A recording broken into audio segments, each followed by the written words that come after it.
Record त कहिलेकाहीँ बिग्रिन्छ नि, नेट गएर तपाईँले चाहिँ यो दसैँ पर्व विशेष कार्यक्रममा 2-3वटा श्रृङ्खला चाहिँ दसैँको विविध पक्षहरूको बारेमा चर्चा गरौँ भनेर राखेको छ। त्यही अनुसार गत श्रृङ्खलामा हामीले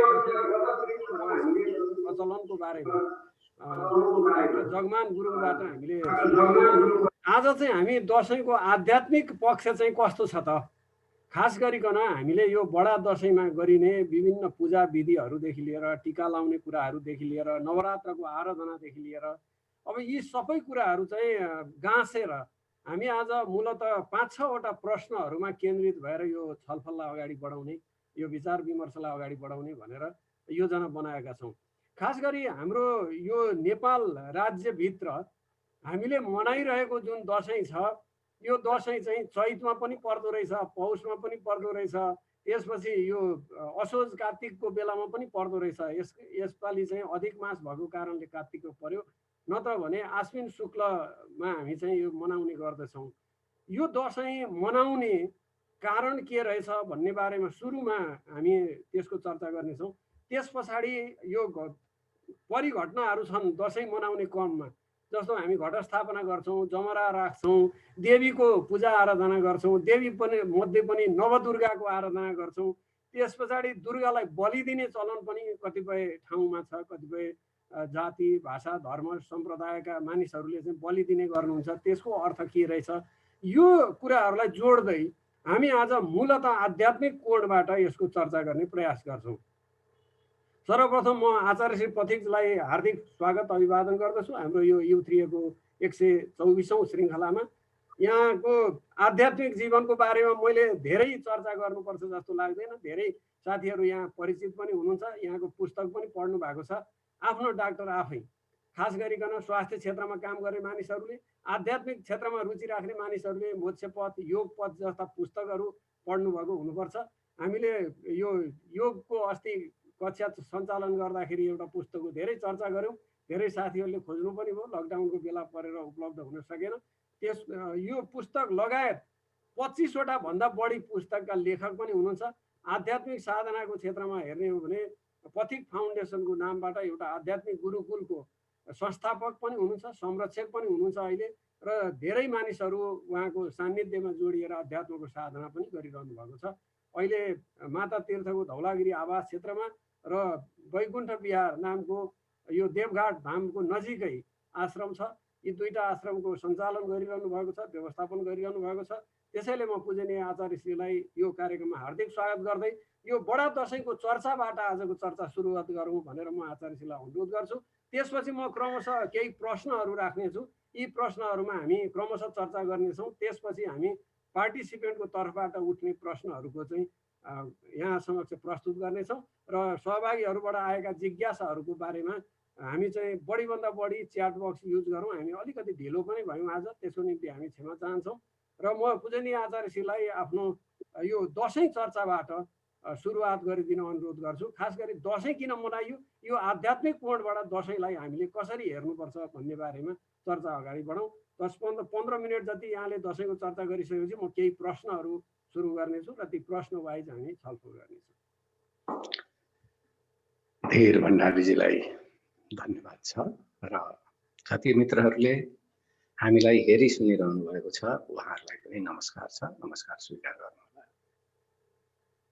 दसैँ आज चर्चाको विषय बनाउनु भएको छ र दुईटा दसैँको कुरा पहिले ल्याउनु भएको हुनाले मैले त्यसमा प्रश्न पारिहालौँ। चैतको जो दसैँ हो, त्यो चैतको दसैँ रामायणसित सम्बन्धित छ र रामायणसितको सम्बन्ध भन्नाले तपाईँहरूले थाहा पाइहाल्नुहुन्छ, राम रावणको युद्ध र रावणको अन्त्य, यो विषयलाई लिएर दसैँ चैत्राष्टमीको यानि चैते दसैँ सम्बन्धित छ। र बडा दसैँ भनेर आश्विन शुक्ल पक्षको दसैँलाई लिइन्छ। यसलाई दसैँ पनि भनिन्छ, यसलाई दुर्गा पूजा पनि भनिन्छ, बडा दसैँ पनि भनिन्छ, विजया दशमी, विजया दसैँ पनि भनिन्छ, आदि अनेक नामबाट प्रचलित छ।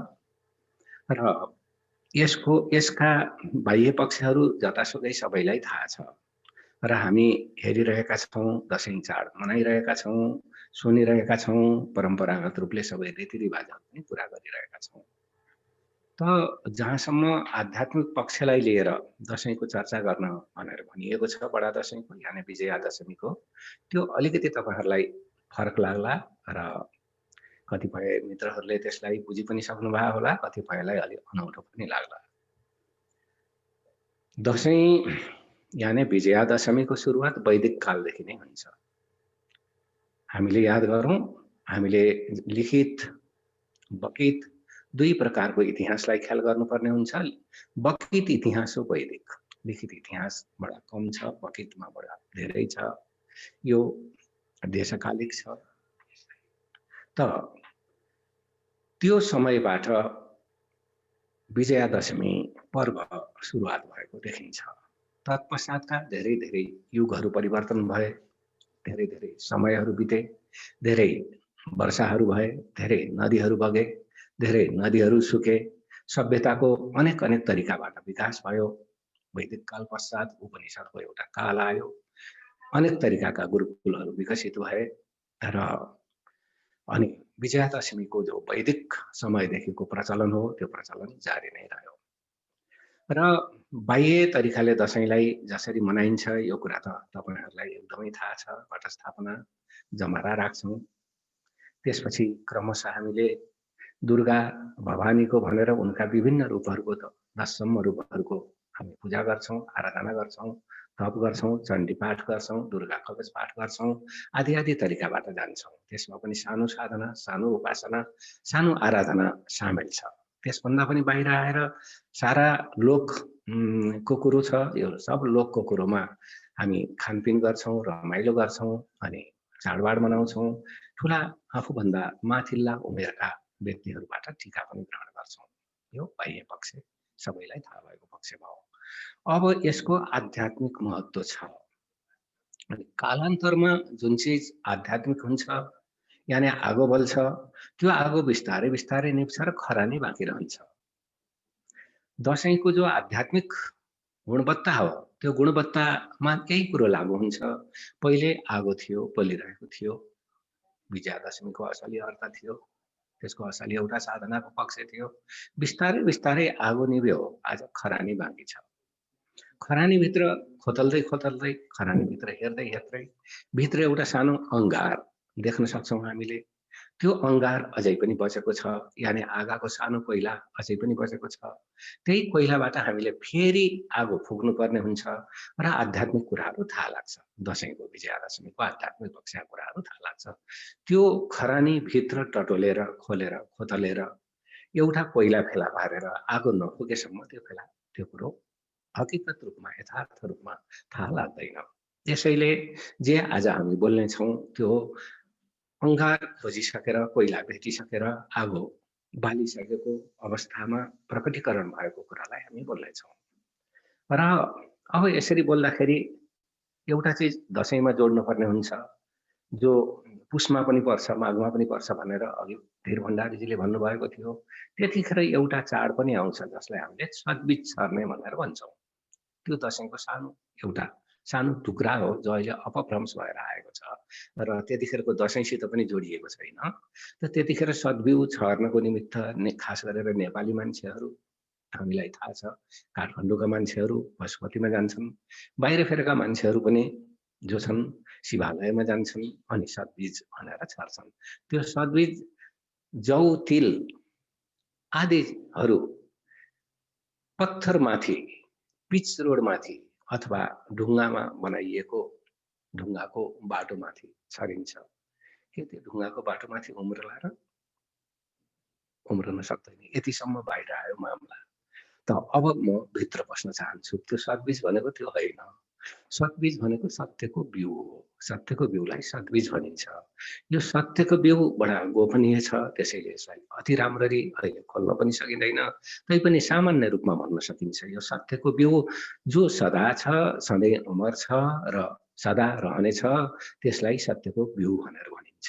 सदा छ, सदा रहनेछ र कहिले त्यसको नाश हुने छैन। त्यो अमर तत्त्वलाई सत्यको बिउ भनेर भनिन्छ। त्यो सत्यको बिउ त्यो समयमा यानी सद्बीज छर्ने भन्ने दिनमा र त्यसपछिको एउटा अवस्था छ, जुन अवस्थालाई हामीले शिवजीको अंशको रूपमा, महाअंशको रूपमा चिन्दछौँ र शिवरात्रि भनेर त्यसलाई हामीले भन्छौँ। त्यो शिवरात्रिमा यसलाई प्रगाड गरिन्छ। सद्बीजलाई शिवरात्रिमा जसले सत्यको बिउ लिन चाहन्छन्, ती सत्यको बिउ लिन चाहनेहरूलाई साधक भनिन्छ। ती साधकहरू गुरुसित आउँछन्, सत्यको बिउ माग्छन् र मागिसकेपछि गुरुले जुन जुन साधकलाई पत्याउँछ, विश्वास गर्छ, उनीहरूलाई सत्यको बिउ दिन्छ, अमरताको बिउ दिन्छ। त्यो सत्यको बिउ, अमरताको बिउलाई थोरै पर्दा खोलिदिन्छु मैले। बाँकी तपाईँहरूले राम्ररी प्रयोगशालामा अध्ययन गर्नुहोला। यो प्रयोगशाला त्यो विज्ञानसित जोडिएको विषय हो। यो कुनै एउटा अन्धविश्वासको कुनै विषय होइन। हामीले अनाहत नाद, नाद भन्ने शब्द सुनेका छौँ, त्यसमा अनाहत नाद भन्ने शब्द सुनेका छौँ। हामी शङ्ख बजाउँछौँ, शङ्खको जो ध्वनि आउँछ त्यो ध्वनिको कुरो सुनेका छौँ। ओमकारको आवाज आउँछ, त्यो ओमकार हामीले सुनेका छौँ। र बाहिर बाहिर जो किताबहरू पुराना लेखिन्छन्, सारा किताबहरूमा सर्वप्रथम ओम भन्ने एउटा चित्र अङ्कित हुन्छ, जसलाई अक्षर पनि भन्न सकियो, चित्र पनि भन्न सकियो। अक्षर किन भनियो त भन्दा त्यो नाशमान छैन। आकृतिमा त उठाइयो, आकृतिमा उठेको, चित्रमा उठाएको ओमकार नाशमान छ, तर जुन वास्तविक ओम हो त्यो नाशमान छैन। त्यसलाई अनाहतनाद भनियो। सत्यको बिउको रूपमा यो चिज गुरुले शिष्यलाई प्रदान गर्दछ र यो प्रदान गरिएको शिष्य या साधक गुरुसित सम्पर्कमा बनिरहन्छ, साधना गरिरहन्छ। यस्तो ग्रुपहरू हुन्छ गुरुकुलमा, यस्ता व्यक्तिहरू हुन्छन् घर गृहस्थीमा पनि जान्छन्, त्यसपछि गुरुसित सम्पर्क गर्छन्, गुरुकुलमा पनि बस्छन्, त्यसरी गुरुसित नजिक हुन्छन्। 8 वर्षको उमेरमा व्रतबन्ध गर्ने भन्ने चलन छ।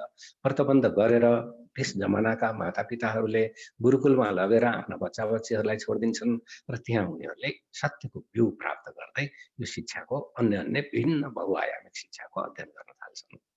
र अब यसरी अध्ययन गरिएको जुन विद्या हो, यो विद्या वास्तविक रूपले त्यो विद्यार्थीले यानि त्यो साधकले बुझेको छ कि छैन त, जानेको छ कि छैन, आफ्नो घटमा स्थापना गरेको छ कि छैन, आफ्नो चैतन्य घट यानि चैतन्य घट पेट होइन, घट चैतन्य हो, त्यसमा स्थापित गरेको छ कि छैन भन्ने कुरो पहिचान गर्नको निमित्त जुन दिन बोलाउँछ अनि जाँचबुझ गर्छ, घटमा स्थापना नगरेको भए, चैतन्यबाट भुलचुक भएको भए चैतन्यमा पुनः स्थापित गर्छ र त्यहीँ राख्छ।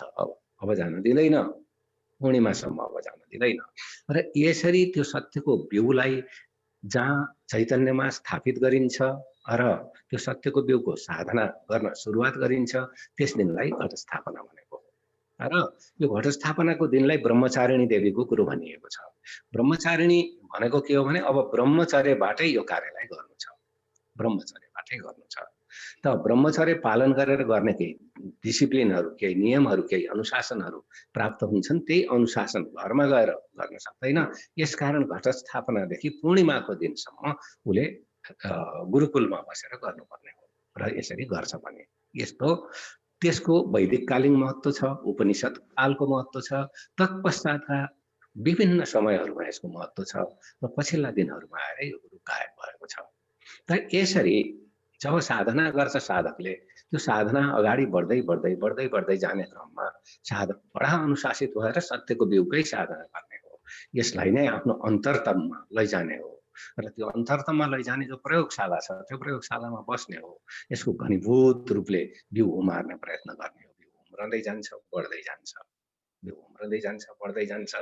र अब हामीले देख्छौँ कि दशमीका दिन जमारा यानि त्यो बिउ उम्र्यो, हामी बाहिर उमार्यौँ, त्यो बिउ भित्र उम्र्यो, बाहिर जमाराका प्रतीकको रूपमा छ, भित्र यसको ओंकारको प्रतीकको रूपमा छ, भित्रै छ, अन्तर्ध्वनि छ, अन्तर्नाद छ, त्यस रूपले आयो।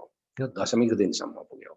दशमीको दिन आइसकेपछि अब फेरि शक्तिको पनि काम गर्नु छ त्यसमा। त्यसकारण दुर्गा देवीको नाम लिइन्छ, विभिन्न भवानीहरूको, कालीको नाम लिइन्छ। त्यो किन भयो त भन्दा एकातिर चैतन्यमा काम गरिराखिएको छ सत्यको बिउलाई, अर्कोतिर त्यो सत्यको बीजलाई स्थापित गर्नको निमित्त र अगाडि बढाउनको निमित्त, त्यो उम्रनको निमित्त, बढ्नको निमित्त ऊर्जा चाहिन्छ। त्यो ऊर्जाको निमित्त शक्ति देवीको फेरि जो काम कुरो गरिन्छ त्यसमा चक्रको व्यवस्था छ। जस्तो कि मूलाधार चक्रदेखि सहस्रार चक्रसम्मका कुरा छन्। मूलाधार चक्रदेखि आज्ञा चक्रसम्म गुरुले ती साधकहरूलाई पुर्याउँछ। त्यो क्रममा जो विभिन्न चक्रहरू पार हुँदै साधक आउँछ त्यसलाई विभिन्न देवीहरूका नामबाट बोलाइएको हो। त्यो देवी भन्नाले शक्तिको नाम हो, ऊर्जा शक्तिको नाम हो भन्नाले ऊर्जा शक्ति पनि त्यसमा जोडियो र चैतन्य शक्ति पनि त्यसमा जोडियो र ऊर्जा शक्ति र चैतन्य शक्ति जोडिँदै जाँदाखेरि त्यसभित्र एउटा कुनै छ जसलाई ऊर्जा शक्ति र चैतन्य शक्तिको इडा पिङ्गलाबाट अभिभूत हुन्छ भनेदेखि अर्को एउटा कुरा छ जसलाई चाहिँ भित्री रूपले के भनिन्छ त भन्दाखेरि सुषुप्ना मण्डल भनिन्छ। यो सुषुप्ना मण्डलबाट यो अनाहतको बिउ बढ्दै जान्छ आज्ञा चक्रसम्म पुग्छ। यो अब आज्ञा चक्रसम्म पुगेन भन्ने कुरालाई गुरुले दशमीको दिनमा हेर्छ। दशमी ल्याएर गुरुको पैतालामा पर्छ निधार, निधारले ढोक गर्छ, स्नान गरिएको निधारले ढोक गर्दा साथ गुरुले थाहा पाउँछ कि यसको चेतनाको र ऊर्जाको अवस्था कस्तो छ, त्यहीँनिर थाहा पाउँछ। त्यस्तो अद्भुत गुरु छ, त्यस्तो सद्गुरु छ, त्यो प्रकारको ज्ञान अनुभव रियलाइजेसन उसलाई छ। र अब के थाहा पाउँछ भन्दाखेरि यसको ऊर्जाको स्थिति आएको छ अथवा यसको ऊर्जाको स्थितिलाई तान्नु पर्ने छ। जसलाई तान्नु पर्ने छ अब शिर उठाएर साधकले हेर्छ र हेरिसकेपछि जसलाई तान्नु पर्ने छ त्यसलाई आज्ञा चक्रको सबैभन्दा तल्लो भागबाट टीका दिन सुरु गर्छ र त्यो टीका रक्तचन्दनको दिन्छ। जसको ऊर्जा तानिसकेको छ त्यसलाई चाहिँ रक्तचन्दनको टीका दिनु हुँदैन, त्यसलाई श्रीखण्डको टीका दिन्छ। यसकारण रातो टीका, सेतो टीका, त्यहाँ दुईटै टीकाहरू रहन्छन्। यो अक्षताको कुरो त अक्षत हो यो भनेर त्यसको प्रतीकात्मक रूपले अक्षता दिइएको हो। यसले गर्दाखेरि त्यहाँ अक्षता पनि सामेल छन्, तर गुरुले दिने टिकोमा खासै अक्षता सामेल छैन। त्यो पछि आएर परम्परामा आयो र यसरी प्रतिदिन टिको लगाउँदै जान्छ। अब साधना बढ्दै जान्छ। अब यो तरिकाले साधना गर, त्यसको टेक्नोलोजी दिँदै जान्छ। आज्ञा चक्रबाट ऊर्जा र चैतन्य बढ्दै जान्छ। जुन साधकको जहाँसम्म ऊर्जा चैतन्य बढेको छ त्यसै ठाउँमा टिका लगाइदिन्छ। साधकले थाहा पाउँछ कि मेरो ऊर्जा चैतन्य यसरी बढिरहेको छ, थाहा पाउँछ। जसको बढ्दैन उसलाई आज्ञा चक्रमै रातो टीका लगाइदिइरहन्छ। जसको ऊर्जाले फैलाउ, जसलाई सहस्रदल कमल फक्रने भनेर भन्छ, त्यस्तो फैलाउ आइसक्यो उसलाई फेरि श्रीखण्डको टिको लगाइन्छ। गर्दै गर्दै माथिल्लो मस्तकसम्म त्यो टिको पुग्छ। त्यो टिको चतुर्दशीका दिनसम्म पुग्छ। चतुर्दशीको दिनसम्म पुगिसकेपछि फेरि शब्दमा पनि अन्याय भयो, हाम्रो के अरे सोचाइमा पनि अन्याय भयो। यो अध्यात्ममाथि कालान्तरमा जहाँ पनि जेमा पनि अन्याय हुनेवाला छ, जे पनि भुलचुकमा पर्नेवाला छ, सबै भुलचुक पर्यो। र यो पूर्णिमाको नाम हो कजागृत पूर्णिमा। कजागृत पूर्णिमा, को जाग्यो भन्ने कुरोको पत्ता लगाउने पूर्णिमा। त्यसलाई हामीले अहिले कोजाग्रत पूर्णिमा भनेर भन्छौँ। र हामीले अहिलेको अर्थ कस्तो लिन्छौँ भन्दाखेरि रातभरि जागराम बस्ने, आगो बाल्ने, केही सर साधनाहरू पनि गर्ने, राम रमाइलोहरू पनि गर्ने, पिङ पनि खेल्ने, यहाँ नै रातभर नसुत्ने कमसेकम। यो रातभर नसुत्ने भनेको कुरो त होइन। अब कजागृत, को जाग्यो त? अब यो अब नसुत्ने भनेको चैतन्यगत रूपले जो सुत्दैन, चैतन्य रूपगत रूपले जो जागिसक्यो त्यस्तो प्रकारको अवस्थाको लागि यो पूर्णिमाको आयोजन भएको हो र त्यो पूर्णिमाको नाम कजागृत पूर्णिमा। अनि अब जो जाग्यो पहिल्यै दिन चतुर्दशीकै दिन यो फाइनल गरिसकिएको छ, यसलाई पहिचान गरिसकिएको छ र जो जाग्यो उसका लागि सारा व्यक्तिहरू पनि जागराम बस्छन्, सारा उत्सव हुन्छ, भोज हुन्छ, भतेर हुन्छ र त्यो सारा चिज भइसकेपछि अनि बिस्तारो रातभरिको जो कार्यक्रम पश्चात भोलिपल्ट यहाँ खास पूर्णिमाकै दिनमा, चतुर्दशीको दिनमा यो काम भइसकेपछि पूर्णिमाको दिनमा अब कुन शिष्य जाग्यो, विद्यार्थी साधक जाग्यो, कुन जागेन, यस कुराको गुरुहरूको मण्डली पनि हुन सक्छ अथवा एउटै गुरु पनि हुन सक्छन्। तिनले निर्णय दिन्छन् र यसलाई बेलुका घोषणा, पूर्णिमाको दिनको बेलुका घोषणा गरिन्छ। अनि त्यो घोषणा गरिएको भएका हुनाले त्यो रात्रिलाई र त्यो दिनलाई कजागृत भन्ने प्रश्नका रूपमा परीक्षा लिएर कजागृत पूर्णिमा भनेर भनिएको हो र त्यसलाई आज कोजागृत भनेर भनिन्छ। अध्यात्ममा दशैंको एउटा पक्ष यो छ र केही बलिको पनि कुरा सोध्नु भएको छ। अब त्यो बलिको कुरातिर पनि म जान चाहन्छु। अब के गर्छन् भनेदेखि पहिल्यै दिनबाट केही न केही बलि दिने कुरो आउँछ। पहिल्यै दिनबाट भने घटस्थापनाको दिनबाट वा भोलिपल्टबाट या कहीँ एउटा घिरिउँलो होला या लौका होला या फुर्सेको पिण्ड होला, यस्ता चिजहरू राखिएको हुन्छ। र आजकल त त्यो पहिल्यै दिनबाट नगर्लान् पनि, तर पहिल्यै दिनबाट अलि पहिलेसम्म बलि दिन सुरुवात गर्छन्। त्यसलाई खुट्टा हालिदिन्छन् काठका र माझाबाट काट्छन्। अब भ्रंश भयो मामला, त्यतातिर काट्ने होइन। यी हाम्रा 9 दुर्गा छन्, 9 दुश्मन छन्। यो 9 दुश्मनहरूलाई काट्ने हो। दुश्मन काट्ने भन्नाले 9 वटा रिपुहरू छन्, जसलाई नवरिपु भनेर भनिन्छ। नवदुर्गालाई माध्यम बनाएर नवरिपुलाई नवचक्रको आधारमा यो तिनीहरूलाई समाप्त गर्ने, तिनीहरूबाट मुक्त हुने योजना गरिएको। त्यही अनुसार काटिन्छ। सर्वप्रथम त केलाई काटियो भन्दा आफ्नो पर्सनालिटीको नेगेटिभिटी छ, रियाक्सनरी पर्सनालिटी छ, एउटा व्यक्तित्व छ, त्यो व्यक्तित्व अत्यन्तै रियाक्सन युक्त छ, कलह गर्न चाहन्छ, झगडा गर्न चाहन्छ, आई एम राइट, म सही छु भनेर उद्घोष गर्न चाहन्छ, दादा गुण्डा तालको कुरो छ, यु आर रङ भनेर फेरि उद्घोष गर्न चाहन्छ, फेरि अर्को तरिकाको छ। यिनलाई काट्दै जाने हो, यिनलाई काट्दै जाने, यिनलाई काट्दै जाने। पहिलो दिन दोस्रो दिन यिनी पहिल्यै दिनबाट सुरु भएको सत्यको बिउ सद्बीजका दिनबाटै सुरु भइरहेको छ। त्यसकारण यिनलाई काट्न सक्यो कि सकेन साधकले, त्यो कुरो पनि गुरुले हेर्छ। र यसरी 2 दिन 3 दिन जति लाएर आफ्नो पर्सनालिटीमा व्यक्तित्वमा भएका नेगेटिभिटीहरू सबै काटिसकेपछि, त्यसलाई पो हो यो काट्ने भनेको। तिनलाई काटिसकेपछि अब फेरि अर्को आउँछ बलि दिने, अर्को चलन आउँछ, जसलाई पञ्चबलि पनि भनिएको छ, जसलाई सप्तबलि पनि भनिएको छ, जसलाई नवबलि पनि भनिएको छ। अब बलि दिने, बलि के को दिने त भन्दाखेरि रिपुहरू छन् हामीभित्र, चित्तवृत्तिका रिपुहरू छन्। काम छ, क्रोध छ, लोभ छ, मोह छ, ईर्ष्या छ, द्वेष छ र यस्ता प्रकारका सारा चिजहरू छन्। अब प्रत्येक दिन एक दिन काम, कामना, आकांक्षा, फलाकांक्षाहरूलाई काट्छ र भन्छ कि साधकलाई तिमी यसभन्दा माथि उत्तीर्ण हुनु छ। अर्को दिन क्रोध र क्रोधबाट उत्पन्न हुने तनाव, कलह आदिहरूलाई काट्छ। एकै दिनमा काटिने कुरा होइन, बार साधना भइरहेको छ। र त्यसपछि अर्को दिन केलाई काट्छ? लोभलाई काट्छ। लोभका अनेक तालमेलहरू छन्। अर्को दिन लोभ, लालच, अनेक कुराहरू यसका जालेमाले बेरिएका छन्। त्यसपछि मोहलाई काट्छ, अनि त्यसपछि गएर ईर्ष्यालाई, त्यसपछि गएर द्वेषलाई। यसरी अन्तिम दिन जो अन्तिम बलि दिइन्छ, त्यो दिन आफूसँग भएका सारा नेगेटिभिटी, सारा अहङ्कारहरू, सारा वृत्ति दुश्मनहरू, यिनीहरूलाई बलि दिएको हो। यिनीहरूलाई पूर्ण रूपले गुरुको अगाडि बलि चलाउँछ, यानि चेतनाको, प्रज्ञाको माध्यमबाट बलि चलाउँछ र गुरुमा साष्टाङ्ग दण्डवतमा पर्छ। त्यतिखेर त्यो गुरुले त्यो साधकलाई, अथवा अब यो शिष्य भइसकेको हुन्छ, उसलाई पूर्ण रूपले उसको पर्सनालिटी र उसँग भएका रिपुहरू, जसले उसलाई एक आध्यात्मिक व्यक्ति हुनबाट रोकेका थिए, ती सबैलाई काटिदिन्छ र काटेको घोषणा हुन्छ। यस तरिकाको बलिको महत्त्व हो। त्यो बलि पनि बाहिरतिर गयो। यति कुरा मैले तपाईँले सोधेको प्रश्नमा बोलिरहेको छु। अब अगाडि फेरि भन्नुहोला। हस्, धन्यवाद आचार्यज्यू। यो नवदुर्गाको सुरुवात चाहिँ शैलपुत्रीबाट भएको छ र लास्टमा गएर चाहिँ कालरात्रिमा गएर चाहिँ यो दुर्गा पूजाको अन्त्य गर्ने र दशमीको दिन समापन गर्ने जुन परिपाटी छ, त्यो शैलपुत्रीबाट सुरु गर्ने र यो कालरात्रिमा गएर अन्त्य गर्ने जुन परिपाटी छ, त्यसलाई चाहिँ हामीले क्रमशः त्यसरी किन गर्नु परेको होला भन्ने बारेमा थोरै यहाँ गतमा पनि केही जिज्ञासा साथीभाइहरूले यहाँ राख्नु। शैलपुत्री यानी पर्वतकी छोरी पार्वतीका नामबाट सङ्केत गरियो। तर यथार्थमा कुरो कस्तो हो भनेदेखि अब एउटा व्यक्ति साधक, गुरु त शैल शिखर हो गुरु, त गुरु कहाँ एउटा साधक जान्छ?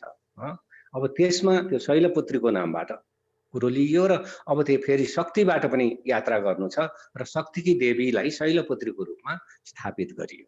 अनि यसरी साधनामा अगाडि गयो।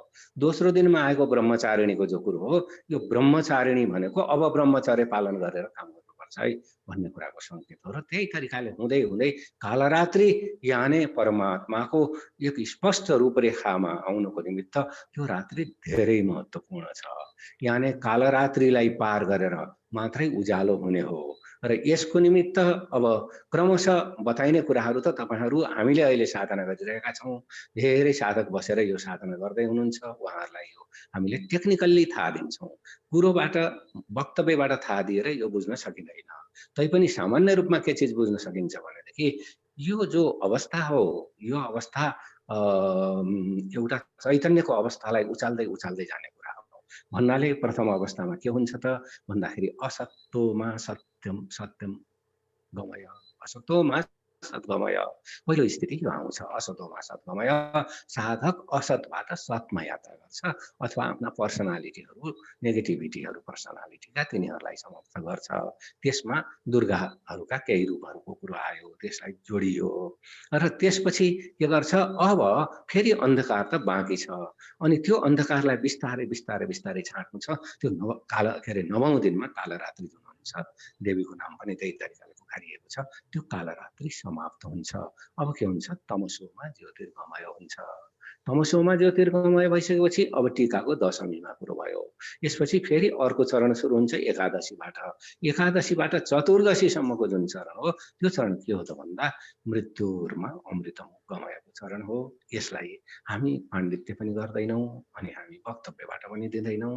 अनुकूल मिलेछ भने तपाईँहरू साधनामा आउनुहोला। यो साधनाको गहिरो विषय हो। अति राम्रो मित्रता, अति राम्रो प्रेम धीरजीसँग भएका हुनाले मैले अलिकति थोरै कुरो बोलेको हुँ। यो त्यति बोल्ने इजाजतको विषय पनि होइन र यसलाई हामी साधनामा आयौँ भने साधनाबाट हाम्रो प्रयोगशालाबाट छर्लङ्ग बुझ्न सक्छौँ। अहिले मैले तीनटा कुराबाट यसलाई उजागर गरेँ। असतोमा सद्गमय, तमसोमा ज्योतिर्गमय, मृत्युर्मा अमृतम गमय। यो तीनटा कुराहरू आए। 5 दिया 15 सम्झे पनि हुन्छ दिनमा। तपाईँहरूले 5-5 दिनका यी साधनाहरू आए र त्यसपछि यो चरणबद्ध रूपले पुरा भयो। यहाँ हाम्रो विष्णु तिवारीको एउटा बडो गजबको जिज्ञासा छ। यो यस्तो महत्त्वपूर्ण कुरा रहेछ, यो वर्षको जुनै बेला गरे पनि हुने जस्तो लाग्यो। र यो दसैँ नै कुर्नुपर्ने, विशेष चाहिँ यो दसैँको दिन चाहिँ कुर्नुपर्ने किन होला? यो नवदुर्गाको साधना अरू बेला गरे हुँदैन र किन यही बेला कुर्नु पर्यो भन्ने उहाँको प्रश्न छ। त्यसपछि दोस्रो प्रश्न चाहिँ यस्तो महत्त्वपूर्ण कुरा गुरुले इनिसिएट गर्नु हुँदो रहेछ, त यो गुरुलाई चिन्ने कसरी होला? यो दुईटा जिज्ञासा मलाई यहाँ प्राप्त भएको छ। त्यसको निमित्त पनि केही उत्तर दिनु हुन म आचार्यशीलाई अनुरोध गर्छु। पहिलो कुरा त यो रीतिरिवाजको रूपमा अथवा पहिलेका गुरुहरूले जसरी लगे त्यो गुरुहरूले एउटा टाइम टेबल बनाए, रुटिन बनाए। जस्तो आजकलका पाठशाला विश्वविद्यालयले टाइम टेबल बनाउँछन्। त्यो टाइम टेबल त्यो सद्बीज छर्नेदेखि दिनदेखि लिएर विजयादशमीबाट पूर्णिमासम्मका दिनहरू परे। त्यसकारण त्यो परम्परागत कुरा हो। जुन मित्रले प्रश्न सोध्नु भएको छ बहुत जायज छ। यो जुनसुकै समयमा पनि हुन्छ। हामीले त विजयादशमीमा मात्रै राख्दैनौँ यसलाई। यी साधनाहरू हामीले प्रति 3 महिनामा राख्छौँ र प्रति 3 महिनामा साधक आउँछ। प्रति 3 महिनामा त्यो साधकले आफूभित्र सद्बीजको बीजारोपण गर्छ र त्यसपछि ऊ अगाडि बढ्न सक्छ। 70 वर्ष काटेको त्यस प्रकारको व्यक्ति छ र उसलाई यस प्रकारको योग्यता छ, यति प्यास छ भनेदेखि उसलाई हामी जहिले पनि यो सद्बीज दिन्छौँ र त्यसमा गाइड गर्छौँ। यसैले अहिले त्यो पुरानो जो रीतिरिवाज अनुसारको स्कुल थियो, त्यो स्कुलले सद्बीज छर्ने दिनदेखि लिएर एउटा रात्रिको शिवरात्रिको दिनदेखि लिएर क्रमशः गर्दै गर्दै चैते दशैंको दिनमा पनि गर्छ। त्यो गर्दै गर्दै आएर विजयादशमीका 15 दिनहरूको हामीले गर्यौँ। त्यो उतिखेरका गुरुकुलहरूको सिलेबस हो मित्र। यसले गर्दाखेरि त्यही नै हुनुपर्छ, अहिले छैन। अहिले हाम्रा आफ्ना सिलेबस छन्। आफ्ना सिलेबस हाम्रा 3-3 महिनामा छन्। 3-3 महिनामा हामी यो सत्यको बिउ दिन्छौँ र अहिले कोरोना काल भएका बेलामा पनि हामीले यसलाई छोडेका छैनौँ। केही साधकहरू आफ्नो पिसिआर टेस्ट गराएर आएका छन्। 3-3 महिनामा सत्यको बीज लिएर अनि त्यसको 7 दिन 9 दिनको साधना हुन्छ। त्यो साधना गरेर साधनाका विधिहरू लिएर हामीसित प्रत्यक्ष सम्पर्क गर्ने गरी र गाइडलाइन लिने गरी साधना गर्न फर्केका छन्, गएका छन्। यो काम भइरहेको छ र यसैले गर्दा यसलाई दिनमिति केही पनि तोकिएन। दोस्रो प्रश्न जुन तरिकाले सोधिएको थियो त्यो कसरी सोधिएको थियो एकचोटि भनिदिनुहोस् त। गुरुको बारेमा छ आचार्य। यो गुरु चाहिँ गुरु चाहियो, गुरुले बिजा दान गर्छ भनेर हजुरले भन्नुभयो। त्यो गुरु कसरी छान्ने होला, कसरी चिन्ने होला भन्ने जिज्ञासा। गुरु कसरी पहिचान गर्ने होला? बडा सजिलो काम यो छैन। 2-4 म सानो उदाहरण दिउँला। मीरालाई पनि गुरु छान्नको निमित्त 20 वर्ष लाग्यो। गुरु पत्ता लगाउन 20 वर्ष लाग्यो। मीरा भनेको अलिकति प्रखर चेतनाको महिला हुन् र रामकृष्णलाई पनि गुरु भेट्न 20 वर्ष लाग्यो। साधनाको जब परिपाक हुँदै जान्छ तब नै गुरु भेट्ने आँखा खुल्छ। अथवा अब प्रश्न गरेर भनिदिउँ, कहीँ जन्म यदि पहिलो छ भन्ने तपाईँहरूलाई थाहा छ भने पहिल्यै जन्मबाट तपाईँहरूले साधना गरेर आउनु भएको छ र साधना गर्दै गर्दै त्यो जीवनको अन्त्य भएको छ। उनीहरूले अलि समयमै 20-22 वर्षको उमेरमा गुरु भेट्छन्। यो चिज हुन्छ। तब गुरु कसरी भेट्ने अथवा कस्ता गुरुहरू भेटिन्छन् र त्यहाँबाट कसरी क्रस हुने भन्ने विषयमा मलाई थोरै बोल्न दिनुहोस्। हामी हिमालय चढ्न जान्छौँ। हिमालय चढ्न जाँदाखेरि या अमेरिकाबाट पनि हिमालय चढ्नको निमित्त आउँछन्। या हाम्रो शैलेन्द्रजी तपाईँले चिन्नुहुन्छ होला, शैलेन्द्र उपाध्यायजी मेरो मित्र हुनुहुन्थ्यो सिनियर, उहाँ पनि हिमालय चढ्न जानुभयो र उहाँले त्यस्तो ठुलो मानचित्र लिएर जानु भएन। उहाँ सरासर सोलुखुम्बु पुग्नुभयो। त्यो उहाँ सगरमाथा चढ्न जानुभएको हो र त्यहाँ गइसकेपछि चिया पसलेहरू भट्टीवालाहरू त्यहाँ बसेका छन्, तिनीहरू कहाँ पुग्नुभयो। पुगिसकेपछि चिया खानुभयो, यस्तो धेरैले गर्छ होइन। अनि चिया खाइसकेपछि कसरी होला हिमाल चढ्ने यो फेरिबाट बाटो बताइदेऊ त। चिया पसलेले बाटो बताइदियो तर त्यो चिया पसले कहिल्यै पनि हिमाल चढेको छैन। हाम्रा अस्ति आङ छिरिङ बित्नु भयो। आङ छिरिङले त्यो बाटो हिँड्नु भएको छ कैयौँपल्ट। आङ छिरिङ लामा कैयौँचोटि बाटो हिँड्नु भएको छ। त्यसकारण आङ छिरिङ लामाले गाइड गरेर लगेको व्यक्ति हिमालयमा पुग्यो, एक्सिडेन्ट गराएन। बाँकी हाम्रो शैलेन्द्रजी हिमालयमा कहाँ 3-4 दिनमै कता विलय हुनुभयो, त्यसपछि खबरै छैन। हिउँले पुग्यो, त्यहीँ बित्नुभयो बिचरा। मेरो प्रिय मित्र, सिनियर मित्र।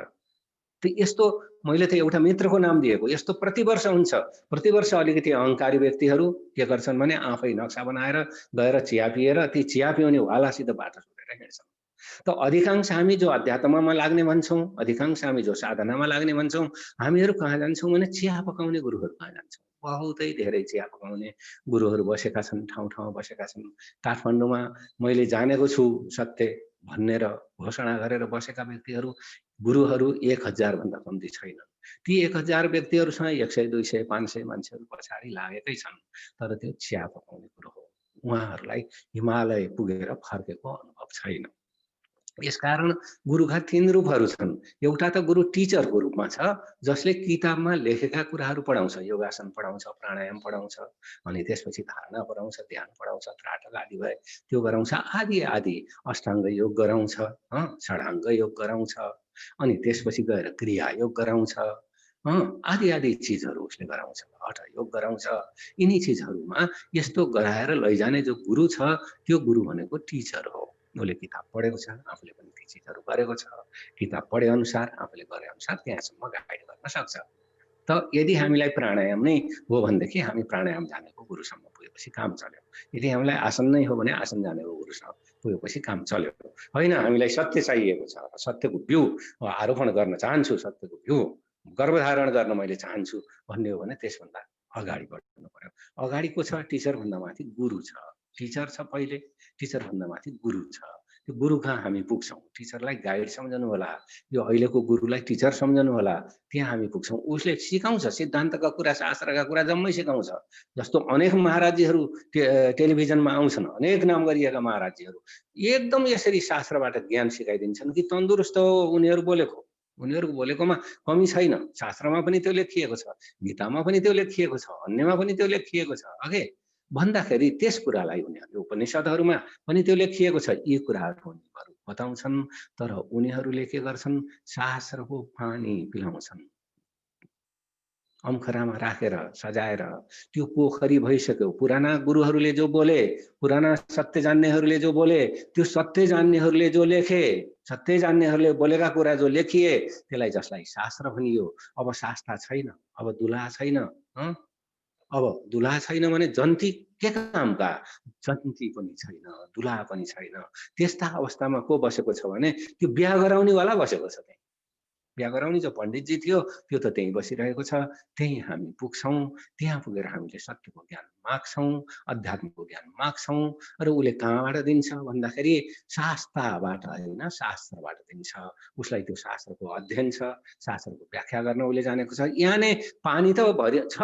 केमा पानी छ भन्दा पोखरीमा पानी छ। एक दिन त्यो झरनाको पानी थियो, कुनै दिन गीताको झरनाको पानी कृष्णजीसित थियो, कुनै दिन वेदको झरनाको पानी वेदव्याससित थियो, कुनै दिन कोसित थियो, नानक देवजीसित सत्यको थियो, कुनै दिन गोरखनाथजीसित थियो, कसैसँग थियो, त्यो कुनै दिन ओशोसित पनि थियो। यो उहाँहरूको अब जो आयो त्यो पानीको पोखरी बनिसकेको छ। शास्त्र याने पोखरीको पानी, कुवाको पानी। अब कुवाको पानी तपाईलाई दिएर पिलाउँछ, त्यो कुवामा त किरा फट्याङ्ग्राहरू सब भइसके, पानी अलिकति दूषित भइसक्यो, पखाला त लाग्छ, ज्वरो त आउँछ, खोकी त लाग्छ, रुगा त लाग्छ।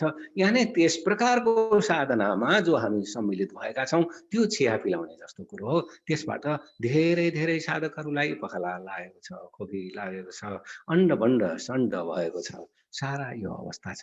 कहाँ जानु पर्यो त भन्दा सद्गुरुको खोजीमा जानु पर्यो। मास्टर सद्गुरुलाई भनिन्छ अंग्रेजीमा मास्टर, मास्टरको खोजी गर्ने। यिनै गुरु कहाँ गएर खोजी हुने हो? आँखा तिखा बनाउनुहोस्। भाग्यवानै रहेछ भने सिधै गुरु कहाँ जाला, नत्र यस्तै यस्तै गुरु कहाँ जाँदै जाँदै हाम्रो आँखा तिखा हुन्छ। तिखा भइसकेपछि हामीले सद्गुरु भेट्छौँ। तर सद्गुरु भेट्यौँ, पहिचान गर्यौँ भन्ने कसरी थाहा पाउने? हामीले यो अनुभव गरेका छैनौँ, यसरी हामीले 2-4 वर्षको यात्रा गरेका छैनौँ भने हामीले थाहा पाउन सक्दैनौँ। एउटा व्यक्तिले तपाईँलाई सिधै म सद्गुरु भनिदिन्छ, उसलाई नै तपाईँले विश्वास गर्नुहुन्छ, उसले चिया पिलाइदिन्छ तपाईँलाई, पोखरीको पानी पिलाइदिन्छ, पखला लाग्नुहोस्, बस्नुहोस्, बडा गाह्रो। अनि के कुन प्रकारको कीटाणु त्यहाँ भएको भन्दाखेरि पनि पखलाको औषधि हामीले एन्टिबायोटिक खाइसकेका हुन्छौँ, ब्लड जाँच्दाखेरि पनि भेटिँदैन। त्यस्तो प्रकारको हालत भइरहेको छ। यो दुर्भाग्यपूर्ण कुरा नै मान्नुपर्छ। यसकारण अब सद्गुरुलाई भेट्ने, आँखो बनाउने। अब सद्गुरु भनेको कस्तो होला भन्ने कुरालाई म थोरै तपाईहरुलाई मैले थोरै अभिव्यक्ति दिन चाहन्छु।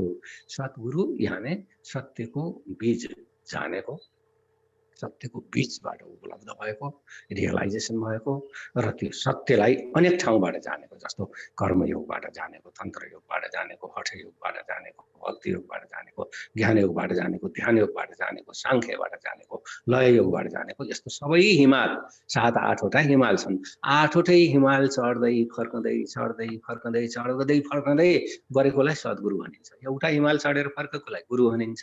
त्यसले तपाईलाई निश्चित केही न केही गाइड गर्छ। ओके, त 7 वटै 8 वटै हिमाल चढेर जो फर्केको छ, 7 वटा हिमाल भन्नुस्, 7 वटा हिमाल, योगका 7 वटा हिमाल चढेर जो फर्केको हो उसलाई सद्गुरु भनिन्छ। र तपाईले जुन हिमाल चढ्छु भन्नुहुन्छ त्यही नै चढाइदिन्छ। ओके, यसमा म एउटा सानो उदाहरण दिउँ, त्यसबाट तपाईहरुलाई अलि प्रश्न होला। विवेकानन्द भन्ने असाध्य तपाईहरुले नाम जान्नु भएको छ। नरेन्द्रनाथ भनेर पहिले उनको नाम थियो। उनी सहितका 3 जना साथीहरु ब्याचलर पढ्दा पढ्दै यो ज्ञानको गुरु पनि छरे, ईश्वर पनि छरे भन्ने कुराहरु कता कता उनीहरुको दर्शन शास्त्रका किताबहरुमा आयो। ल अब त हामी ज्ञान खोज्न जानुपर्छ, ईश्वर खोज्न जानुपर्छ, कहाँ जाने होला भनेर पढाइ नै छोडेर लागे। कलकत्तामा पनि त्यतिबेला 500 भन्दा बढी ज्ञानी व्यक्तिहरु थिए। कहिल्यै पनि यो पृथ्वी शहर बजारहरु अधुरा रहे, जहाँ पनि ज्ञान घोषणा गरिएका मान्छेहरु बसे। र अब सोध्दै गए बुढा पुरानालाई, सोध्दै जाँदाखेरि उनीहरूले 101 गुरुहरुका नाम बताइदिए। 101 गुरुहरु कहाँ उनीहरू गए गुरुलाई सोधे, के ईश्वर छ? गुरुले बताए ईश्वर छ बाबु। किन? यो फलाना भगवत गीतामा यसरी भनेको छ, ल हेर ईश्वर छ। वेदमा यसरी भनेको छ, ल हेर ईश्वर छ। उपनिषदमा यसरी भनेको छ, ल हेर ईश्वर छ। यसरी बताउने व्यक्तिहरु भए। अरु कसैले कुन डिजाइनबाट बताए, तरिकाबाट, कुनैले कुन तरिकाबाट बताए। यो गर्दा गर्दै उनीहरुको त 2 वर्ष बितिसकेछ। 2 वर्ष त पढाइ नै खत्म पारेर यति रसलीन भएर अनेक गुरुहरुसँग पुगे। सम्भवतः 50-60 गुरुहरुसँग उनीहरु पुगे होला। यो अनुभव तपाईहरुले विवेकानन्दबाट पढ्न सक्नुहुन्छ होला हिस्ट्रीमा। त यसरी जाँदा जाँदा ओहो यो त बेकार रहेछ। उनीहरु त केही जानकारमान, केही प्रखण्ड, केही अलिकति ट्यालेन्ट भएका व्यक्तिहरु थिए। त्यसकारण जुन तरिकाले ती गुरुहरुले बताए यो गुरु यिनीहरुलाई चित्त परेन। कुनै पनि त्यसमा अनुभूत ज्ञान थिएन, कुनै पनि त्यसमा एउटा आफ्नो हैसियत थिएन। हिमाल चढेर फर्केकोले बताए जस्तो कुरो हिमालको थिएन। चिया पकाउनेले हिमाल बताए जस्तो थियो। शास्त्र पहाड लिएर बताउँथे सबैले आफ्नो अनुभवबाट। झरनाको पानी कसैले पनि पिलाएन, झरनाको पानी कसैले पनि पिलाएन। र यति भइसकेपछि दुईटा विद्यार्थीहरु यानी विवेकानन्दका साथीहरु त पढ्न जाउँ, यो त फाल्तु कुरा रहेछ, बेकारमा फस्यो भनेर पढ्न गए। विवेकानन्द 2-3 दिन चिन्तन मननमा अल्झे र आफ्नो एउटा अर्कै व्यक्तिसित भने कि अब यसरी हिँडेको, पढाइ पनि पुरा गरिएन, 2 वर्ष यतिकै बित्यो भन्दाखेरि ती एउटा व्यक्ति जोसित उनले कुरा गरेका थिए। उनले भने कि त्यहाँ दक्षिणेश्वरमा एकजना मान्छे बस्छन् रामकृष्ण भन्ने, त्यहाँ गयौ भनेर भन्छ। त्यहाँ त गइन, त्यो त नाम कसैले लिएन, नामै लिँदैन थियो बिचराको रामकृष्णजीको, परमहंसको। अनि कहाँ हो त दक्षिणेश्वर कता भन्दाखेरि त्यो फलान ठाउँ पारी थिए उनी आफ्ना कपडाहरू यति तोरामा हुन् त्यो भक्त विवेकानन्द आफ्नो सारा कपडाहरू पगडी भिरेर तीरमा चढाएर पौडी खेलेर त्यहाँ पुगे दक्षिणेश्वर पुगे अनि पारिपट्टिको रहेछन् त्यति बेला दक्षिणेश्वर पुगिसकेपछि दक्षिणेश्वरमा कालीको मन्दिर थियो कालीका मन्दिरमा बस्न भनिएको थियो कालीका मन्दिरभित्र प्रवेश गरिसकेपछि सानो फुलको बगैँचा थियो सानो फुलको बगैँचा त्यहाँ एउटा भटोकछाड लागेको तरिकाको व्यक्तिले फुल बगैँचामा पानी हाल्दै थियो त्यहीँ पुगे र भने हे माली यहाँ कोही रामकृष्ण हुनुहुन्छ बिचरा सिधा सादा मान्छे सहज मान्छे उनले भने बाबु रामकृष्ण मै हुँ फर्के विवेकानन्द दौडेर गए रामकृष्ण हात समाते हुनुहुन्छ भनेर सोध्यौ तिमी फेरि फर्क्यौ रामकृष्ण त मै हुँ किन फर्क्यौ कस्ता कस्ता गए मुसा छौरा बर्बाद दरबार भन्न थाल्यो यहाँ नै कस्ता कस्ता गुरुहरू भेटियो कहाँ कहाँ कुराकानी अब तिमीसँग मैले समय खर्च गर्छु किन भेटेका गुरु के भन्नुको भन न भन नभनिकन म तिम्रो पाखुरो छोड्दिन जबरजस्त थिए मान्छे चरपै समाते पाखुरो हो के अनि त्यसपछि भन्नु बाध्य भए म ईश्वरको खोजी मानिसको के ईश्वर छ म सत्यको खोजी मानिसकेको के सत्य मलाई जनाइदिन सक्छौ उनले भन्छन् देऊ मेरो हातमा हात चल मेरो साथ सत्य के हो जताइदेऊला तिमीलाई देऊ मेरो हातमा हात चल मेरो साथ ईश्वर के हो बताइदेऊला तिमीलाई जनाइदेऊला तिमीलाई बस बडा विचित्र भन्छन् कि बहुआ सत्य को जानना चाहते हो ईश्वर को पाना चाहते हो आओ मैं जना दूंगा मैं दिला दूंगा आओ मेरे साथ बैठो बसेको बसै भए जानेको व्यक्तिको कुरो यस्तो छ पढे लेखेका त परमहंस थिएनन् बिचरा तर उनले सत्य आर्जन गरेका थिए प्राप्त गरेका थिए त्यो हिमालय गएका थिए त्यहाँबाट फर्केका थिए त्यसकारण बसेका यस्तो हुन्छ कुरो त्यहाँ झरना छ त्यहाँ कुवाको पानी खुवाउन त उनलाई थाहा छैन कबीरजीलाई थाहा छैन मीरालाई थाहा छैन नानक देवजीलाई थाहा छैन गोरखनाथजीलाई थाहा छैन राबियालाई थाहा छैन फरिदलाई थाहा छैन अनेक अनेक छन् यो कुवाको पानी पिलाउने उनीहरूलाई थाहा छैन उनीहरूले कखरा पढेका पनि छैनन् तर उनीहरूलाई सत्य थाहा छ यसकारण त्यो पहिलो कुरो त आफू तिखो बनाउनु होला दोस्रो कुरो यस्ता भेटिने छन् चिया पिलाउनेवालाहरू यसले चिया पिलाइराखेको छ कि योसँग केही छ भित्र यो कुरो तपाईँहरू विद्वान व्यक्तिहरू हुनुहुन्छ जो प्रश्नकर्ता र श्रोताहरू हुनुहुन्छ त दर्शकहरू हुनुहुन्छ तपाईहरूले यो कुरो सहजै विचार गर्न बुझ्न सक्नुहुन्छ प्रथम कुरो यो हो दोस्रो कुरो तपाईलाई नै सत्यको प्यास नहुन सक्छ तपाई महत्वाकांक्षावश यो साधनामा हिँड्छु भनेर सत्यतिर हिँड्छु भनेर हिँडेको हुन सक्नुहुन्छ तपाई त एउटा सामान्य गुरुसित अल्झनिनुहुन्छ अल्मलिनु हुन्छ किनकि उसले तपाईका सारा महत्वाकांक्षामा सिङमा तेल लगाइदिन्छ तपाईका महत्वाकांक्षा तपाईका अहंकार भनेका सिङ हुन् ती सिङमा तेल लगाइदिन्छ गुरुले सिङमा तेल लगाउँदैन गुरुले सिङमा सिस्नु लगाउँछ खप्न लाग्छ गुरुजी हेर्नुस् कति सिस्नु लगाउँछ कृष्णमूर्ति कति सिस्नु लगाउँछन् ओशो कति सिस्नु लगाउनुहुन्छ यी सारा गुरुहरूलाई हेर्नु होला त्यहाँ त सिस्नु खप्न सक्नु पर्यो त्यहाँ सिस्नु खप्न सक्नु पर्यो त पहिलो कुरो यो दोस्रो कुरो तपाईको यो लहड हुन सक्छ जस्तो एउटा नारी दुई प्रकारका नारी छन् विवाह गर्ने नारीहरुमध्ये एउटा नारी केको लागि विवाह गर्छिन् रमाइलोको लागि विवाह गर्छिन् एउटा साथी पनि हुन्छ मजासँग बस्न पनि पाइयो अनि खेलकुद गर्न पनि पाइयो सुखभोग गर्न पनि पाइयो बासनामा खेल्न पनि पाइयो यसको निमित्तै एउटा नारीले विवाह गर्छिन् तिनी नारीले सन्तान जन्माउने इच्छा छैन तिनी नारीले जोसित विवाह गरे पनि हुन्छ यानी त्यस प्रकारको जिज्ञासुले जहाँ गएर हिँडे पनि हुन्छ हल्ले पनि हुन्छ अब ती नारीलाई त्यहाँ सुख छ किनकि उनको सन्तान जन्माउनु छैन पतिदेव आफ्नो सामर्थ्यमा छ उनीहरू आफ्नो रमाइलोमा छन् आफ्नो सुहागरात आफ्नो हनीमुन आफ्नो तालतुल सब बिताइरहेका छन् बडा मजामा छन् जिन्दगीको अर्की एउटी महिला छन् उनले किन बिहा गर्छिन् भन्दाखेरि उनलाई बच्चा खेलाउने इच्छा भयो सत्य प्राप्त गर्ने भनेको बच्चा खेलाउने इच्छा भयो यिनले पनि बिहा गर्छिन् अब हादसा हुन सक्छ है यस्तो आस्था अध्यात्ममा पनि भएको छ विवाहमा पनि भएको छ अब बच्चै जन्मदैन पुराना कालमा त तिनैलाई दोष दिन्थ्यो बहुत नराम्ररी आजको कालमा अब शुक्रकीटको जाँच हुन सक्छ जुन व्यक्तिको वीर्यमा शुक्रकीट छ त्यसले बच्चा जन्माउन सक्छ जसको वीर्यमा शुक्रकीट छैन उसले बच्चा जन्माउन सक्दैन शुक्रकीट रहन्छ यहाँ जन्मदैन भनेर अहिले त प्याथोलोजीले भनिन्छ डाक्टरले भनिन्छन् तर त्यो गुरुको विषयमा कसरी कसले थाहा पाउने शुक्रकीट भएको गुरु जसरी शुक्रकीट भएको पुरुषबाट महिलालाई बच्चा जन्माउन सजिलो हुन्छ ठीक त्यस्तै गरेर सत्यको बिउ भएको गुरुले नै सत्य दिन सक्छ जोसँग छैन त्योसित किन माग्नुहुन्छ तपाईँ त जोसँग छैन उसँग पो माग्न जानुहुन्छ, बडा अचम्मको कुरा छ। जोसँग छ त्यसको खोजी नै गर्नु हुँदैन, जोसँग छैन उसँग माग्न जानुहुन्छ र उसले के दिन्छ त, एउटा भ्रम तपाईँलाई दिन्छ। त्यही भ्रम पालेर तपाईँ बस्नुहुन्छ। त्यस भ्रमलाई तपाईँले धर्म भन्नुहुन्छ, त्यस भ्रमलाई तपाईँले संस्कृति भन्नुहुन्छ, त्यस भ्रमलाई तपाईँले सत्य भन्नुहुन्छ, त्यस भ्रमलाई तपाईँले अध्यात्म भन्नुहुन्छ। अलिकति आँखा खोल्नुहोस् र अलिकति अगाडि बढ्नुहोस्, अलिकति दुःख पाउनुहोस् र त्यसपछि सत्यको बिउ भएको खोज्दै हिँड्नुभयो भने त्यस्तो भेटिनेछ र त्यो सत्यको बिउ भएकोले सत्य दिनेछ। साहुकार धन तपाईँ 1 लाख रुपियाँ माग्न कहाँ जाने? 1 करोड माग्न कहाँ जाने? ब्याङ्कमा जाने। 1 लाख माग्न कहाँ जाने? तपाईँको करोडपति साथी कहाँ जाने? तपाईँ 10,000 भएको व्यक्ति कहाँ 1 लाख माग्न जानुहुन्छ? तपाईँ 1 करोड चाहियो भने तपाईँ एउटा सानो फाइनेन्स कम्पनीमा जानुहुन्छ? सिधा यो कुरो त तपाईँहरूले जान्ने। जोसँग करोड अरब छ त्योसँग करोड माग्न जानुहुन्छ, जोसँग करोड छ त्योसँग लाख माग्न जानुहुन्छ, किनकि त्यसले दिन सक्छ भन्ने कुरो तपाईँलाई थाहा छ। यहाँ त यतातिर अध्यात्मको जगतमा त बिल्कुल कसैले यो पाठ पनि पढाएन, कतैबाट यो जानकारी पनि भएन। त्यसकारण जोसँग छैन उसँग हामी माग्न जान्छौँ।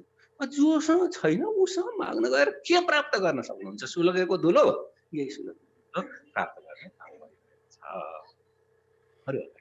हस् आचार्यश्री, यहाँको यो गहन संवादसँग हामी केही प्रश्नहरू साथीहरूबाट फेरि लिँदैछौँ। गुरु सादर नमस्कार। हाम्रो विश्वविद्यालयमा धेरै विभागहरू रहेका छन्, तर जीवन के हो, भगवान् को हो, हाम्रो सम्बन्ध के हो भनेर जानकारी दिने र बुझाउने विभाग भए जस्तो लाग्दैन। यस्तो कुराको शिक्षा लिन कहाँ जाने होला भनेर हाम्रो कृष्णबहादुर अयरजीले प्रश्न गर्नुभएको छ।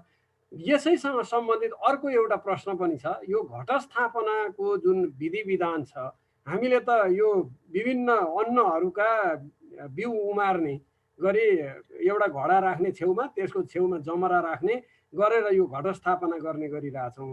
यो वास्तवमा यो घटस्थापनाको सही आध्यात्मिक अर्थ चाहिँ के हो, यो घटस्थापना कसरी गर्नु पर्थ्यो र कहाँ गरिन्छ यो घटस्थापना, यसको बारेमा पनि केही आध्यात्मिक अर्थहरू छ कि भनेर यो दुईटा प्रश्नहरू मैले आचार्यश्री समक्ष राखेँ। पहिलो प्रश्न, कहाँ गएर सिक्ने यी कुरा, भगवानको बारेमा, जीवनको बारेमा, ईश्वरको बारेमा कहाँ गएर सिक्ने होला भन्ने अयरजीको प्रश्न, र त्यस पछाडि घटस्थापनाको प्रश्न। बडा ठुलो दुर्भाग्य भयो इतिहासमा। जहिले नालन्दा विश्वविद्यालयलाई मुसलमानहरूले जलाए, जहिले तक्षशिला र विक्रमशिलाहरूलाई जलाए, जहिले नेपालमा भएका गुरुकुलहरू समाप्त भए, आजभन्दा 1000 वर्ष पहिलेसम्म तपाईँहरूले नेपालमा पाउन सक्नुहुन्थ्यो त्यस्तो गुरु, त्यस्तो गुरुकुल। आजभन्दा 1400 वर्षसम्म विक्रमशिला विश्वविद्यालय, तक्षशिला विश्वविद्यालय, नालन्दा विश्वविद्यालयहरू जिउँदा थिए जहाँ यो पाठ्यक्रम थियो। तत्पश्चात यी पाठ्यक्रमहरू पनि समाप्त गरियो, किताबहरू पनि जलाएर समाप्त गरियो। हामीले जे थोरै किताबहरू भेट्छौँ, केही शास्त्रहरू भेट्छौँ, यी त बहुतै थोरै हुन्। सारा चिज ध्वंस गरियो, सारा खतम गरियो। र यसरी डामाडोल परेर मान्छेहरू कहीँ आएको देख्नुहुन्छ नि? कहीँ पौडेलहरू कहाँबाट कहाँ आयो? पौडी गाउँबाट दगुर्दै मुसलमानले लगेर आएको छ। कहीँ पन्तजीहरू कहाँ आयो? त्यो गढवालबाट लखेटिएको छ र आएको छ, कुमाऊबाट लखेटिएर आएको छ, कहाँ पर्सियाबाट लखेटिएर आएको छ। यस्तो लखेटाइ सुरु भयो। त्यस हालतमा आजको नयाँ सभ्यता जमेको हो, नयाँ सभ्यता बसेको हो। त्यो नयाँ सभ्यतामा हामी छौँ। यो सभ्यता 1000 वर्ष यतातिरको सभ्यता हो र जुन सत्य हो त्यो 1000 वर्ष त्यो त्यसमा आगो लगाइएको छ। त्यहाँ खरानीको धुवाँ पनि समाप्त भइसकेको अवस्था छ, केवल खरानी छ। यस हालतमा तपाईँले बुझ्नुहोला। र यसैले ती पाठशालाहरू बहुतै मुस्किलसित कहीँ कोही लुकेर बसेको हुन्छ, कहीँ हिमालय गएर आउनुहोला, वार्तालाप गरौँला। हामीले आफूले पाएका अनुभव तपाईँलाई बताउँला। हामीले कहाँ पुग्यौँ, कहाँ कसरी भयो। कोही एउटा लुकेर हिमालय बसेको छ, त्यहाँसम्म पुग्नु पर्यो। अब गुरुकुल छैन, एउटा कोही व्यक्ति छ जितो जाग्दो, तर हिमालयमा लुकेर बसेको छ। कोही नदी किनारमा गएर बसेको छ लुकेर। अनि किनकि उसले यो झन्झट मोल्नु छैन, त्यहाँ तपाईँले त्यसलाई खोजी गर्नुपर्छ। अहिले त यस्तो अवस्था छ, कुनै विश्वविद्यालय छैन। नेपालमा हामीले एउटा सानो पथिक फाउन्डेसन भन्ने नामबाट पथिक मल्टिभर्सिटी पथिक प्राज्ञ निगम भनेर सञ्चालन गरेका छौँ। त्यो एउटा महाविद्यालय हो। यो महाविद्यालयमा यस सम्बन्धी कोर्स हामीले 5 प्रकारका कोर्सहरू राखेका छौँ। 5 प्रकारका कोर्सहरूमध्ये यो अध्यात्म एउटा कोर्स हो र यी 5 प्रकारका जो कोर्सहरू राखेका छौँ, करिकुलमहरू राखेका छौँ, त्यो कृषिदेखि लिएर कृषि पशुपालनदेखि लिएर त्रिभुजीय शिक्षासम्ममा छ र त्यसभन्दा माथि गएर अध्यात्ममा छ, जहाँ सत्यको लागि काम गरिन्छ। यी चिजहरू छन्। तपाईहरु आउन सक्नुहुनेछ, बुझ्न सक्नुहुनेछ। यदि साँचो हो भने हेर्न सक्नुहुनेछ, होइन भने छोड्न सक्नुहुनेछ। र जहाँसम्म कुरो हो, यस्ता अरू पनि कहीँ यस्ता ठाउँहरू होलान् अत्यन्त गोपनीय छन्। अहिले सारा चिज कमर्सियल भइसकेको बेला छ र सारा चिज कस्टमरले प्राप्त गर्ने बेला छ। त्यसकारण असाध्य अप्ठ्यारो मामला छ। यस प्रकारको अप्ठ्यारो मामलामा थोरै हामीले यो कुरो सुरु गरेका छौँ र यो हाम्रो चेतन मस्तिष्कलाई मात्रै जागृत गर्ने एउटा शिक्षा। जस्तो कि तपाईहरु सबै विद्वान हुनुहुन्छ, तपाईहरुलाई थाहा छ कि हाम्रो नेपालको जो शिक्षा हो, यो शिक्षा मेघालय एडुकेसन हो। यानी मेघालयले भारतमा ल्यायो, भारतलाई अधीनस्थ गर्नको निमित्त शिक्षा आयो। बिस्तारै बिस्तारै त्यो शिक्षा नेपालमा पनि आयो। राजा वीरेन्द्रले गएर इङ्ल्यान्डमा पढे, तत्पश्चात नेपालको शिक्षालाई एउटा नवीकरण गरे। त्यो जुन शिक्षालाई बदलियो, त्यो शिक्षा कस्तो आयो भने कर्मचारी बनाउने प्रकारको शिक्षा आयो। त्यो त चेतन मस्तिष्कबाट पढे पुगिहाल्छ। इन्फर्मेसन एडुकेसन हामीले प्राप्त गरेको एडुकेसन इन्फर्मेसन एडुकेसन र टेक्निकल एडुकेसन हो। त इन्फर्मेसन एडुकेसन र टेक्निकल एडुकेसन आफ्नो ठाउँमा ठिकै छ, र त्यो त के भयो भने देहभरि मस्तिष्कको चेतन मस्तिष्कको कुरो भयो, चेतन मनको कुरो भयो। त्यसपछि अर्को एउटा पनि मन छ, मस्तिष्क छ, दाहिने मस्तिष्क अथवा दाहिने मन, जो अवचेतन छ, सब कन्सियस छ। त्यो सब कन्सियसमा त गुरुकुलहरूले काम गर्थे, ती पुराना विश्वविद्यालयहरूले काम गर्थे, त्यसमा आरूढ भएका प्रोफेसरहरूले काम गर्थे। अब त्यो अवचेतनमा काम गर्ने अहिले संस्था छैन। त्यसै कारण अवचेतनमा काम नगरिकन यो विषय प्राप्त गर्न सकिँदैन। त्यो अवचेतनमा काम हुनुपर्छ। 3टा मस्तिष्कको व्यवस्था जुन छ, त्यसलाई हामीले अलिकति एक्सपोज गर्ने प्रयत्न गरेका छौँ। 3टा मस्तिष्कहरू छन्। एउटा चेतन मस्तिष्क छ, अर्को अवचेतन छ। त्यो अवचेतन राइट साइडतिरको लोबलाई लिएर छ, चेतन लेफ्ट साइडतिरको लोबलाई लिएर छ, र मध्य मस्तिष्क भनेर जसलाई चिनिन्छ, जसको उर्वरा ठाउँ मेडुला अब्लङ्गटा हो। यसका आधारमा अचेतन मस्तिष्क पनि छ। र यो शिक्षालाई लैजाँदाखेरि विभिन्न तरिकाबाट लगिन्छ। दि आर्ट अफ ग्रोइङ अनि दि आर्ट अफ लिभिङ, होइन, the art of growing, the art of living, the art of dying. यी तरिकाले 3टा चरणमा प्रथम मस्तिष्क, दोस्रो मस्तिष्क र तेस्रो मस्तिष्कमा काम हुन्छ। यस प्रकारको महाविद्यालय हामीसँग पनि छ। यस्ता महाविद्यालय कहीँ कतै पनि होलान्, त्यस्ता ठाउँमा तपाईहरु पुग्नुहोस् र त्यहाँबाट यो शिक्षालाई आर्जन गर्ने अहिले पनि सानातिना ठाउँहरू छन्। त्यसबाट तपाई अगाडि बढ्न सक्नुहुन्छ। अर्को कुरा जमराको विषयमा सोध्नु भएको छ।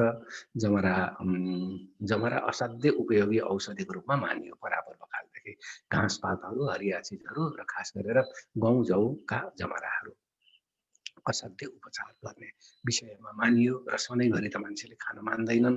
यसकारण दशैंको समयमा अत्यन्त राम्रा पनि छन्। यिनीहरूलाई खाने पनि, खुवाउँदै जाने पनि।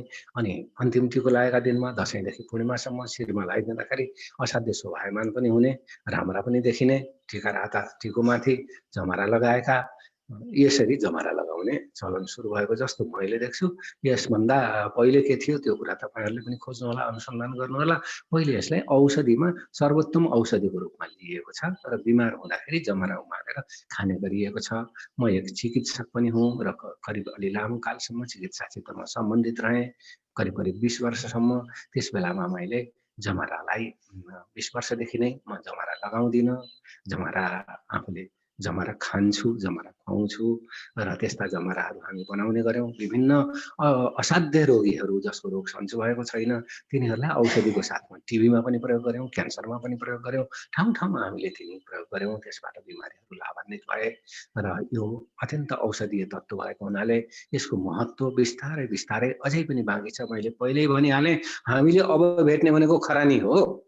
र त्यसकारण अहिले जमरालाई हामीले शिरमा लाउँछौं। त्यो भनेको नयाँ जोगीले खरानी धसेको जस्तो कुरा हो। आजको जोगी छ, आजको जोगीले के गर्छ त भन्दा जान्छ, कुनै अधुरो जोगीसित दीक्षित हुन्छ, त्यसपछि भेगुवा कपडा लगाउँछ, अनि गएर शरीरैभरि खरानी धस्छ। बस यस्तो तरिकाकै कुरा हो आजको जमराको प्रयोग। अरू अगाडि बढ्नुहोस्। अब लगभग मसँग यहाँ टिपिएका प्रश्नहरू र साथीहरूले च्याट बक्समा राख्नुभएका प्रश्नहरू मैले आचार्यश्री समक्ष राखेँ। अब केही मित्रहरूलाई मोबाइलमा जोडिनु भएको छ र गाह्रो भएको छ यदि प्रश्न टाइप गर्न भने यहाँहरूले हात उठाउन सक्नुहुनेछ। म उहाँहरूको अनम्युट गर्ने प्रयास गर्नेछु। केही प्रश्नहरू छ भने हात उठाउनु होला। म हेरिराखेको छु तपाईँहरूलाई।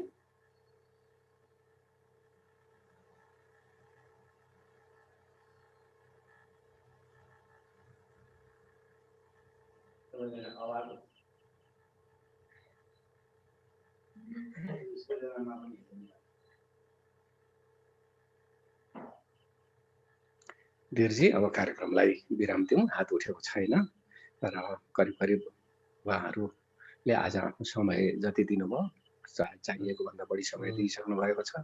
यसका सबैलाई मैले धन्यवाद दिन चाहन्छु र आगामी समयमा भेटघाट गर्न यहाँहरूले विचार गर्नुभयो भने पथिक फाउन्डेसनको नम्बर तपाईँले दिनुहोला र त्यस आधारमा हामीले भेटघाट पनि गर्न सक्नेछौँ।